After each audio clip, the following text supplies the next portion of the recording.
Bienvenue à Communication 360, épisode 1.08. Eh oui, déjà 1.08, un par semaine dans la mesure où c'est possible. Je vous promets pas qu'on va faire ça entre Noël et le jour de l'an. Et c'est toujours publié en début de fin de semaine, généralement les samedis matins, sur LinkedIn et un peu partout. De toute façon, on s'en reparle parce que pour l'instant, on a deux invités à qui parler. Deux invités ES. Non, je ne suis pas rendu dans la nouvelle façon d'écrire comme ils sont en train de discuter en France. Je suis juste en train de vous dire qu'on a deux femmes sur le plateau aujourd'hui qui ont deux événements qui s'en viennent dans les deux cas. Et en plus, c'est les deux mamelles des communications, réellement, les relations publiques d'un côté et les médias, les journalistes de l'autre. Et je vais vous les présenter à l'instant. Et j'ai un petit papier pour vous présenter, mesdames, parce que Annie Paris, votre nom, c'était pas un problème, c'est le SQPRP qui me tapait ses nerfs. Je me suis dit, je ne l'aurais pas, alors je l'ai écrit. La Société québécoise des professionnels en relations publiques. Voilà. Merci beaucoup d'être là. Et, bien là, elle, je l'ai sur le papier aussi, j'en ai pas besoin. Catherine Lafrance, la nouvelle directrice générale de la Fédération professionnelle des journalistes du Québec. Bonjour. Bonjour, Louis. Ça fait combien de temps? Un petit peu plus de 2 mois. C'est tout récent. C'est encore C'est encore, ça sent le neuf encore. Ça sent le neuf encore, ça oui, sent le charme. exactement. Je suis content que vous soyez avec nous. Merci d'être là, mesdames, parce que d'abord, il y a quelque chose d'extraordinairement naturel de vous avoir en même temps. C'est comme les deux côtés du miroir, quasiment. Hein?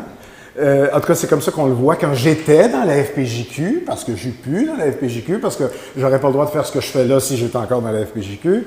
Et je suis pas encore dans les relations publiques. Je suis entre les deux mondes. Mais c'est deux mondes ou c'est-tu encore deux mondes? Moi, je dirais que je pense qu'on a besoin les uns des autres. Je ne sais pas quelle sera votre vision là-dessus, mais de plus en plus avec l'évolution du marché des médias, parce que ce n'est pas que les médias qui sont nos interlocuteurs quand on travaille en relations publiques. Avec les changements dans les médias, la convergence, les fusions, les salles de rédaction diminuent en taille. Donc, on se tourne vers toutes sortes d'autres modèles pour pouvoir mener à bien les objectifs des clients.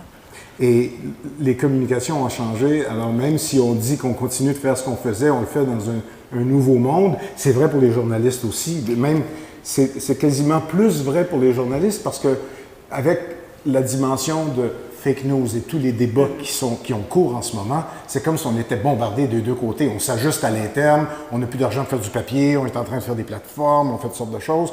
Les journalistes font de l'audio, de la vidéo, du web, du ci, du ça. Puis en plus, ils sont pas contestés, mais ils sont comme pris à partie, en tout cas par le président américain. Contestés même très souvent, oui, ça c'est sûr. Et oui, le milieu change énormément, le journalisme change énormément. Mais il y a quelque chose qui demeure, c'est l'objectif des journalistes. L'objectif des journalistes, il est toujours le même, donner un service à la population, informer la population de façon... j'allais dire vrai, pour faire opposition aux fausses nouvelles, aux fake news, mais aussi sans préjugés et sans intérêt. Alors, les journalistes n'ont pas d'intérêt. C'est la raison pour laquelle ces deux mondes, les relations publiques et le journalisme, et il faut que ça reste comme ça. C'est parfait que ça soit comme ça. C'est ce qui protège le mieux la société, parce que si les gens qui sont en relations publiques, et je dis ça là, en toute amitié, et ces gens-là font la plupart du temps très bien leur travail, ces gens-là ont quand même un intérêt à défendre une entreprise, défendre une organisation, défendre des politiciens, par exemple, tandis que les journalistes n'ont pas cet intérêt-là. Leur intérêt, il est uniquement d'informer la population. Voilà, exactement. Mais en même temps, dans la démarche, ça se ressemble de plus en plus. Quand vous faites du marketing de contenu, par exemple, en fait, c'est ce que j'adore du marketing de contenu. Ici, je suis tombé dedans, puis j'ai commencé à jouer avec ça. Puis je disais, ce que j'aime du marketing de contenu, c'est ce qu'il y a de plus proche du journalisme dans les relations publiques et les communications. Oui. La ligne est de plus en plus grise dans le milieu et de plus en plus large. Là. Tout à fait. Puis souvent, on va regarder une approche qu'on appelle nos PESO. Hein? Le P étant pour le paid, les médias qu'on paye, la diffusion de publicité ou les partenariats avec des influenceurs. Le E, c'est pour le earn. Là, on parle de la couverture faite par les médias. Et donc, le S, c'est le share, c'est ce qui se passe sur les médias sociaux. Et le own, ce sont les plateformes qu'une entreprise va détenir elle-même et par lesquelles elle peut faire la diffusion de son propre contenu qu'elle crée. Oui, dans la technique, pas la technique, mais la théorie ou la philosophie du marketing de contenu, you are your media. Tu sais, on est son propre média, même les personnes, pas juste les compagnies. Je veux quand même préciser, je ne veux pas vous interrompre, mais il n'y a pas de confusion possible. Honnêtement, quand on est un journaliste, on fait un travail journalistique avec une démarche journalistique.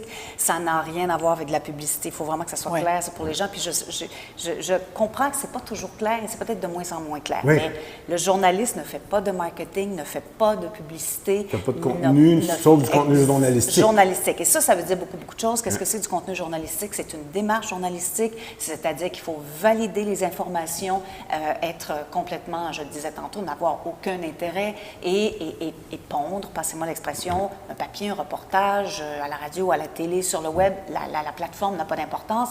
La démarche est partout la même, mais il y a une ligne très nette entre la publicité, le marketing et le journalisme. Mais il y en a même une entre le marketing puis la publicité, donc il y en a encore plus une avec... Je me connais moins. Oui, mais au bout du compte, ce qui me fascine là-dedans, puis ce que je trouve intéressant, c'est que pour les gens, et d'ailleurs quand on dit « je veux pas que les gens soient... » Théoriquement, on s'annonce comme étant par les communicateurs, pour les communicateurs, avec des communicateurs. La beauté de l'histoire, c'est que ceux qui ne sont pas du monde des communications viennent regarder nos émissions parce que justement, ils veulent comprendre comment ça se passe de l'autre côté des deux miroirs, genre. Mais au bout du compte, pour en revenir au débat qui a cours en ce moment sur la confiance, il y a du bon là-dedans aussi. C'est que les journalistes ont été obligés de se retrousser les manches, pas juste les journalistes, mais les entreprises de presse. Le New York Times, grâce à M. Trump, va beaucoup mieux qu'il allait en termes financiers.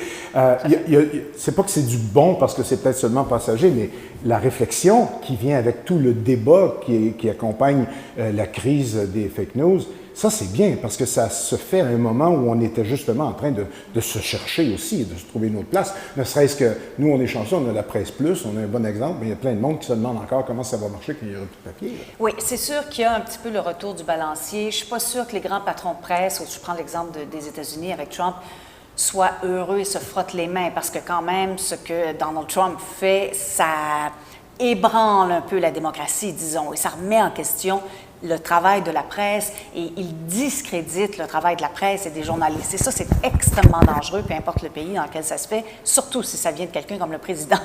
Mais c'est sûr que oui, la presse est lue plus que jamais aux États-Unis et les grands quotidiens, le New York Times, le Washington Post, etc., parce qu'il y a encore toute une population, une partie de la population qui cherche justement la vraie nouvelle, la vérité. Et ça, ben, ça se trouve pas dans des tweets de Donald Trump, apparemment. En tout cas, pas la vraie. Il y a sa vérité, mais pas nécessairement la vraie. Mais en même temps, quand on est en train de parler de ça, il y a plein de choses qui me viennent à l'esprit, puis je ne veux pas nécessairement partir dans toutes les directions, mais on fait du coq à l'âne un petit peu. Quand on parle à des journalistes qui regardent le métier en avant, je ne vois pas pourquoi je me colle comme ça, je vais me mettre ici, qui regardent en avant, ils se voient confrontés à ces fake news-là. Ils se voient confrontés à un critère de journalisme qui doit être surélevé pour justement passer par-dessus. Mais en même temps, aux États-Unis, il y a CNBC, Fox News, CNN, pour prendre juste des médias télévisuels 24/7, là, qui sont déjà, eux, dans une situation, un contexte tellement particulier par rapport à nous. Quand on regarde le débat des fake news là-bas, puis qu'on l'applique ici, en partant, on ne parle pas de la même chose. En tout cas, on n'a pas la même réalité. Même les journaux, on n'a pas autant de journaux qui ont autant de lignes éditoriales tellement précises. Là. Tout à fait. Oui, on va y aller tous les deux. C'est un autre environnement, en fait. Puis je pense que c'est un cas extrême quand on parle de Trump. Et si on regarde la réalité qu'on vit ici au Québec, si on travaille avec des entreprises, avec des organismes, les relations publiques vont servir à mettre tout le monde en lien. Et c'est là que le travail des journalistes est un outil essentiel à la démocratie, puis à la bonne santé de notre démocratie, je dirais. Mais là où l'importance des relationnistes entre en ligne de compte, c'est lorsque on se dit, bien, il y a quelque chose, il y a un message qui est important de communiquer, mais on prend en compte l'intérêt du public également et qu'on puisse se rejoindre là-dedans pour se comprendre. Alors, c'est vraiment le rôle des relationnistes là-dedans. Puis c'est un peu pour ça qu'on dit qu'on a besoin les uns des autres et qu'on peut s'aider justement là-dedans. Oui, parce que si le travail des relationnistes ne passe pas à travers le filtre des journalistes pour aller dans le journal ou dans les médias, vous avez manqué un canal important. Vous êtes encore capable de faire d'autres choses, mais il faut que ça passe par ça. Mais c'est ça aussi, c'est un filtre à la limite. Là.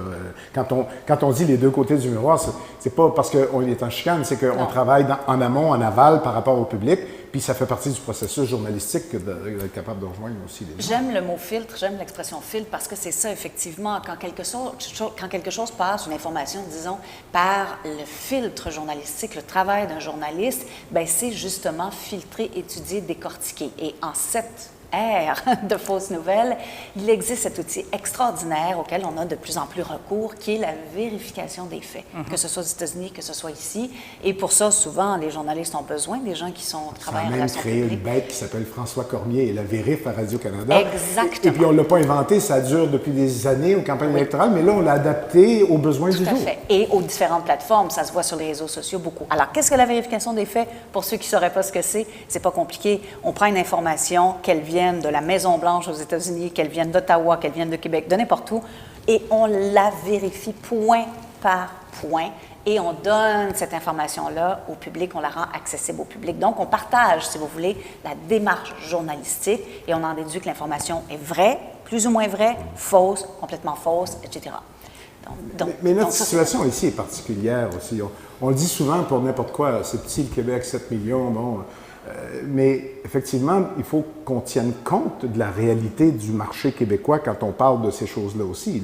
Notre problème n'est pas aussi aigu justement parce qu'on a des médias qui ne se sont pas cantonnés beaucoup plus près de la gauche ou beaucoup plus près de la droite ou au milieu comme CNN, là, parce qu'à quelque part, on n'a pas assez de stations, assez d'antennes pour faire ça, puis on a une télévision publique qui est pas mal plus forte que la télévision publique américaine à cet égard-là. Tout à fait. On a une télévision publique qui est importante.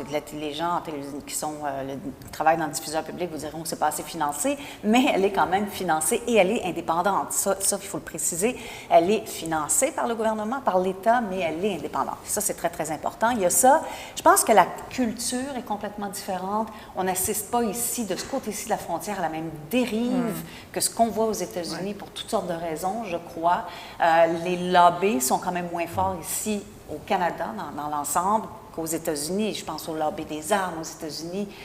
C'est ça presque le quatrième pouvoir aux États-Unis. Je n'ai rien enlevé à la presse, mais ce sont des lobbies extrêmement puissants. On en a ici, mais qui sont beaucoup moins puissants.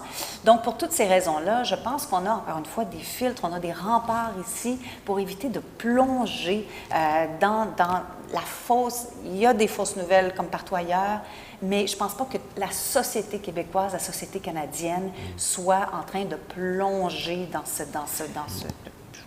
un magma. Un magma. Oui, c'est vraiment un magma parce que c'est chaud et c'est pas nécessairement confortable. Et en même temps, ce qu'il ne faut pas perdre de vue, c'est qu'il y a souvent des enjeux qui sont très complexes. Et donc, quand on travaille ensemble, journalistes et relationnistes, ça peut permettre que l'enjeu en tant que tel soit bien expliqué, qu'on puisse vraiment décortiquer, puis aider le travail des journalistes à ce moment-là à comprendre vraiment, parce que souvent, il y a des liens qui sont peut-être pas si évidents à faire, puis le pourquoi des choses, c'est là qu'on peut travailler ensemble. Tout à fait. Puis le travail des relationnistes, des gens qui travaillent en relations publiques est parfois très ingrat, et Dieu sait que j'en ai vu, moi, dans ma vie, j'ai été journaliste longtemps. Je pense que tous les journalistes s'accordent pour dire qu'il y a deux types de personnes qui travaillent en relations publiques. Ceux qui ouvrent la porte pour les journalistes, qui ouvrent la voie et qui facilitent le travail des journalistes, et ceux qui, et parce que c'est leur travail, et je ne parle pas de leur personnalité, mais peut-être parce qu'ils n'ont pas le choix, ferment la porte. Excuse, je suis en train de rire parce que j'essaie de faire le parallèle avec la politique. On pourrait appeler certains des relationnistes des spineux. C'est-à-dire que même contre vents et marées, ils disent toujours la ligne qu'il faut dire pour essayer de vendre l'affaire. Puis en même temps, il y a ceux qui sont là pour vraiment donner les réponses pour que la personne n'ait pas besoin de se faire une opinion, ait besoin d'avoir des faits et d'avoir accès. Parce que c'est aussi beaucoup une question d'accès, là, surtout quand on tombe en gestion de crise, parce que c'est dans votre cours aussi. Oui. Puis la crise, ça peut être n'importe quoi, là, ça peut être autant politique qu'économique, les crises. Une crise est si vite arrivée. Et puis, c'est tellement entre guillemets, c'est tellement attirant pour les médias, les crises, que rendu là, c'est une question de gérer de l'accès, de gérer... C'est une question de professionnalisme, je veux dire. Voilà. Parce qu'à la base, les relationnistes professionnels ont un code de déontologie auquel ils adhèrent et qu'ils respectent et qui, parmi les grands principes de ce code-là, il y a la transparence, il y a l'intégrité, il y a la rigueur, il y a la vérité. Alors tout ça, ce sont des valeurs, des fondements essentiels de la démarche du relationniste. Donc, on parle tout à l'heure que c'est à géométrie variable. Il y aura toujours, comme dans n'importe quel métier, des gens y compris les journalistes. Hein? J'en ai connu dont j'étais plus fier que d'autres. Ça, c'est la nature. Mais lorsqu'on pratique ce métier-là et qu'on l'aime profondément, c'est mon cas, c'est le cas de plusieurs de mes collègues, on a ces valeurs-là profondes, vraiment ancrées. Et donc, l'ouverture, la transparence dont je vous parlais, la mise en lien, l'explication, et de se rejoindre au niveau de cette démarche-là, c'est extrêmement important. C'est quoi l'industrie? Oui, vas-y, moi, j'allais juste ajouter que oui, tout à fait, et ça, on n'en doute pas, puis on le voit sur le terrain, là, quand on côtoie les relationnistes, mais je dirais aussi, c'est une question un petit peu de situation. Il n'y a pas un journaliste qui ne va pas vous dire que si vous voulez de l'information, vous allez aller voir le relationniste au bureau du chef d'opposition plutôt que celui qui est au bureau du premier ministre. Parce que c'est deux types d'emplois complètement différents, ils ont deux façons de travailler complètement différentes. L'agenda est différent. Différent. Il y en a un qui veut que les nouvelles sortent. Les intérêts aussi. Ne veut pas que les sortent. Alors voilà. Donc ça change les choses. C'est quoi les... je ne veux pas dire les forces en présence parce qu'on n'est pas dans une bataille, mais c'est quoi... Tu sais, il était un temps, moi, je m'étais fait dire qu'il y avait 15 relationnistes pour un journaliste au Québec. Parce qu'on est encore dans ces eaux-là. Est-ce que... Je n'ai pas les chiffres, mais effectivement, il y a probablement proportionnellement davantage de gens qui travaillent en communication, en relations publiques. Oui, bien là, c'est large aussi quand on fait les coms. Oui, c'est ça. Puis bon, si on englobe là-dedans les gestionnaires de communauté et tout ça, ça fait une masse. C'est un métier important quand même. Oui, je dirais qu'il y a un petit danger là-dedans, permettez-moi un bémol. Là. C'est sûr donc, il y a plein de bémols dans ta musique? Oui, plein de bémols. Tout en demi-teinte. C'est qu'on a vu, les journalistes ont vu au cours peut-être des 10 dernières années, le nombre de relationnistes augmenter. En tout cas, si je prends l'exemple du Québec, par exemple. Et ça fait en sorte, évidemment, que le travail des journalistes, parfois, est plus compliqué parce qu'il y a différents échelons avant d'arriver à obtenir l'information. Donc, ça alourdit le travail dans un univers où les journalistes doivent travailler de plus en plus vite. Donc, ça, c'est un peu difficile. Mais c'est pas une critique envers le métier, c'est juste que c'est quelque chose que les journalistes constatent. Et ça fait en sorte aussi que plus il y a de personnes qui contrôlent l'information, c'est-à-dire les gens qui sont en relations publiques, moins l'information est accessible aux journalistes et moins elle est accessible au public aussi. Mais en même temps, je ne pense pas qu'il faille voir l'augmentation du nombre de gens qui travaillent en communication directement reliée aux médias parce que les communications, c'est tellement plus vaste. Et les entreprises, les organisations ont besoin de se consacrer à différents volets. Pensons à la communication interne, qui n'a rien à voir avec les journalistes ou avec les médias. Même les médias sociaux. Alors, c'est tout un pan des gens, des communicateurs qui travaillent dans ce volet-là. Question à 100 piastres. Est-ce qu'on est rendu à un point où c'est tellement spécialisé que dans une grosse boîte de relations publiques, il y a des gens qui n'ont jamais d'interaction avec les journalistes parce qu'ils sont tellement spécialisés dans les médias sociaux, sont tellement spécialisés dans la sous-traitance ou l'impartition de communication interne et de choses comme ça. Parce que c'est un peu ça aussi. On voit la grosse bâtisse, la grosse compagnie, mais au bout du compte, ils ne sont pas tous équipés, ils ne sont pas tous en lien avec des journalistes. C'est possible qu'il y ait des gens qui ne soient pas du tout dans le créneau relations médias, mais je pense qu'il est souhaitable pour les gens qui en font vraiment un métier d'avoir tout le spectre et à un moment donné ou l'autre de leur carrière d'avoir fait des relations médias. Puis de plus en plus, c'est de moins en moins des journalistes, d'anciens journalistes. Je me trompe ou c'est vrai qu'il y a une espèce de professionnalisation qui passe plus par l'ancien journaliste devient relationniste? On travaille beaucoup sur la professionnalisation, effectivement, avec des normes, avec des codes, avec l'agrément en relations publiques. Et de moins en moins d'anciens journalistes. Il y en a. Mais il y en a moins. C'est un apport intéressant à la profession parce que si on regarde dans les cabinets, d'avoir une mixité de profils, des gens qui ont un profil peut-être plus corpo, d'autres journalistes, d'autres purement communication, c'est ce qui fait que le service rendu et la communication vont être d'autant plus riches. Vous êtes ici toutes les deux, pas parce que j'avais envie de vous parler à toutes les deux, mais vous avez des événements qui coïncident presque, chacun dans vos mondes.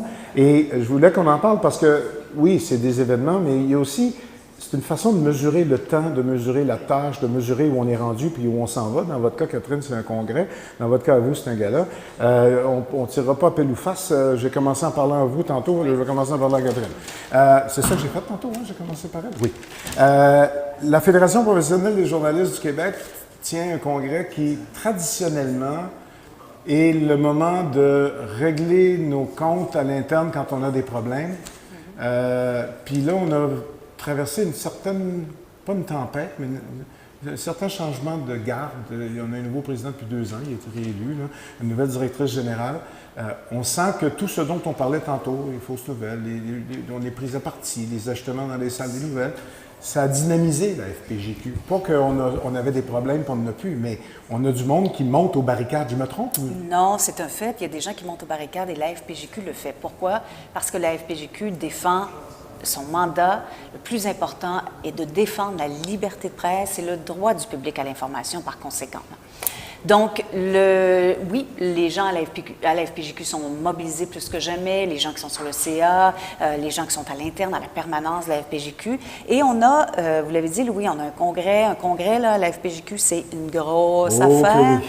C'est une journée de formation, une journée d'atelier. Cette année, le thème du congrès, c'est les fausses nouvelles, avec un premier atelier qui commence, qu'on a baptisé Game of Trump, ou la nuit américaine, et qui commence avec un journaliste qui travaille pour, qui couvre la Maison-Blanche, un journaliste américain qui sera à Sherbrooke, notre gala se déroule à Sherbrooke, et donc qui va nous parler de comment ça se passe à l'interne, comment ils ont vécu ça, l'arrivée de Trump au pouvoir. Mais il y a plein d'autres sujets, avec toujours en toile de fond ce grand thème-là. Donc, et c'est aussi l'Assemblée générale de la FPJQ, donc l'élection de certains des membres du CA. Alors, c'est un énorme événement, c'est des retrouvailles, c'est du réseautage, oui, on gratte un petit peu le bobo entre nous. Ben oui, on regarde quels sont nos problèmes, les enjeux, comment on peut les régler, on se plaint un petit peu, puis on fait, l'état de la situation dans le journalisme à l'heure actuelle. Je pense que c'est essentiel un petit peu se vider le cœur, de parler entre nous de quels sont les problèmes, nos problèmes communs, et les exprimer, là, ça c'est essentiel. Mais on règle des choses aussi, il y a toutes sortes de choses qui se passent, il y a aussi du speed dating qui se fait dans notre congrès, c'est-à-dire des jeunes journalistes, des étudiants qui rencontrent des patrons de presse, etc. Donc il se fait des choses quand même concrètes. Stéphane Giroux, le président qui vient d'arriver depuis longtemps, est-ce qu'il est en élection? Lui? En élection. Il est en élection, lui aussi. Oui. Es-tu contesté? Est-ce quelqu'un d'autre? Oui, pas à ma connaissance. Pas à votre connaissance. Les mises en candidature non, mais je suis plus membre. Essaye pas de m'encourager, je suis plus membre. Je pourrais pas y aller. Je pourrais pas être candidat. Madame Paré, dans le cas de la fais l'exprès de moi, SQPRP, Société québécoise professionnelle des relations publiques, ce que vous avez, c'est un gala, mais bon, le gala, on comprend ce que c'est, sauf que en prévision de votre gala, vous avez publié la semaine dernière la liste des finalistes. Et ça, c'est une grosse affaire. C'est une grosse affaire, effectivement, parce qu'on a eu un nombre record de dossiers soumis cette année pour les prix d'excellence SQPRP 2017. 45 dossiers qui ont été soumis et qui sont évalués avec rigueur par un jury composé de 22 personnes. Donc, il y a un volet excellence stratégique, il y a un volet excellence tactique et on remet des prix. Chacun des dossiers est noté. On mentionnait qu'il y avait plus de 1000 pages de dossiers à lire. Les relationnistes, on sait écrire, hein? Alors on est capable d'écrire, alors voilà. Et puis, donc, on décerne des notes selon le meilleur de ce qui se fait dans la profession. Et puis, c'est vraiment l'occasion de faire briller des gens qui souvent travaillent dans l'ombre des campagnes, des clients, des organisations, les programmes avec l'excellence vraiment, avec les meilleures pratiques qu'on retrouve dans le domaine. Puis cette année, on a 5 prix platine, qui est vraiment le top du top. On est très, très, très content de cette édition-là. On attend plus de 200 personnes. C'est le grand happening des relations publiques à Montréal. Il faut quand même que je précise qu'on a un gala aussi. C'est pas pour vous relancer. Non. Gala pendant lequel on remet les prix Judith Jasmin. Oui. Les finalistes sont déjà, leur nom est déjà rendu public, mais on remet évidemment les prix aux gagnants, prix hommage, prix aussi Antoine Desilets pour les photographes, les photoreportages. Donc, c'est une grosse soirée aussi. J'ai participé au jury pour le prix Antoine Desilets il y a quelques années. Quel bonheur de regarder toutes ces photos-là et de parler avec des collègues de ce que ça nous fait. Ça doit être le cas pour vous aussi, parce que on se connaît, on travaille souvent en relations publiques l'un contre l'autre, en journalisme, l'un contre l'autre, mais du même côté de la barrière. On se retrouve sur le terrain. C'est ça. Mais dans le fond, on a besoin de ces moments-là. C'est pas juste pour une déduction d'impôt pour un repas. Là. On a besoin de ça pour être capable de prendre la mesure d'où notre industrie est rendue aussi, ne serait-ce que de dire « Hey, lui, il est rendu, là, il a pogné cette année le prix, je sais pas quoi, le meilleur. » C'est la reconnaissance des pairs, oui, en fait. C'est vraiment ça. Puis cette année, en plus, on ajoute un prix de coup de cœur. Alors, le public vote. On s'entend que c'est le public des initiés du monde des communications. Mais il y a également le Grand Prix, où là, il y a un jury spécial qui se réunit, qui regarde tous les finalistes, tous ceux qui vont remporter un prix et qui choisit le Grand Prix de l'année. Alors, c'est vraiment une reconnaissance par les pairs. C'est important. C'est important. C'est important de le faire. Il faut célébrer l'excellence aussi. Voilà. Oui, Voilà. On le fait peut-être pas assez. On est critiqueux pas mal. Hein? Oui, et c'est correct. Mais quand vient le temps de dire « vous avez fait du bon travail », je pense qu'il faut le dire haut et fort. Mais je pense aussi que c'est une façon d'élever la profession parce qu'on apprend des autres également. Quand on voit ce que les autres ont fait, c'est inspirant. Puis on se dit, mon Dieu, il y a des belles choses qui se font. Puis c'est comme ça qu'on peut vraiment arriver à des beaux résultats. Oui, je suis d'accord, c'est vrai. On est déjà rendu au mot de la fin. Y a-t-il quelque chose de plus à dire? Sinon que moi, je suis content qu'on ait eu cette conversation-là parce qu'effectivement, les deux côtés du miroir, on sait ce que l'autre pense, on sait de quoi il a l'air, on se voit dans le miroir. Mais en même temps, moi, j'ai apprécié vraiment beaucoup cette conversation-là, même si on a des a priori quant à soi qui est défini, là, c'est clair. Mais en même temps, il me semble qu'on gagne à se connaître puis à parler, non? Tout à fait, Oui. tout à fait.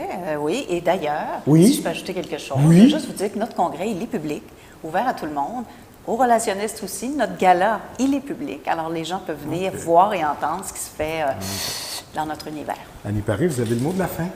C'était fort agréable. Merci beaucoup. Puis je veux juste redire quelle belle initiative de mettre des gens comme ça en commun puis d'avoir ce genre de conversation-là. Je pense que c'est comme ça qu'on peut mieux se comprendre. On se vante en disant que c'est un laboratoire pour les communicateurs, par les communicateurs, avec les communicateurs. Le problème, c'est qu'on a appelé ça 360, puis là, on se rend compte qu'il y a vraiment 360 degrés à 360. C'est large, l'industrie des communications.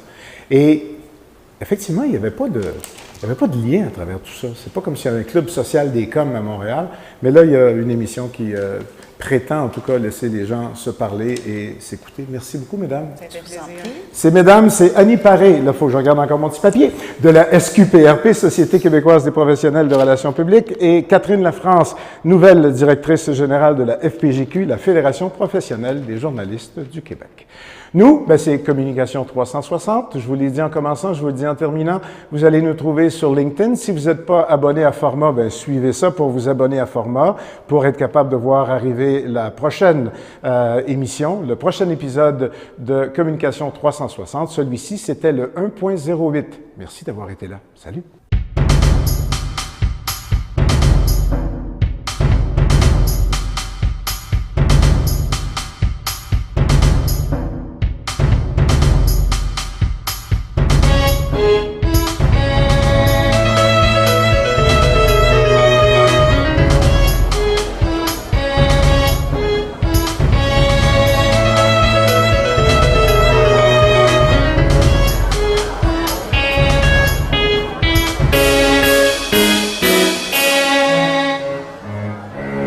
C'est fini!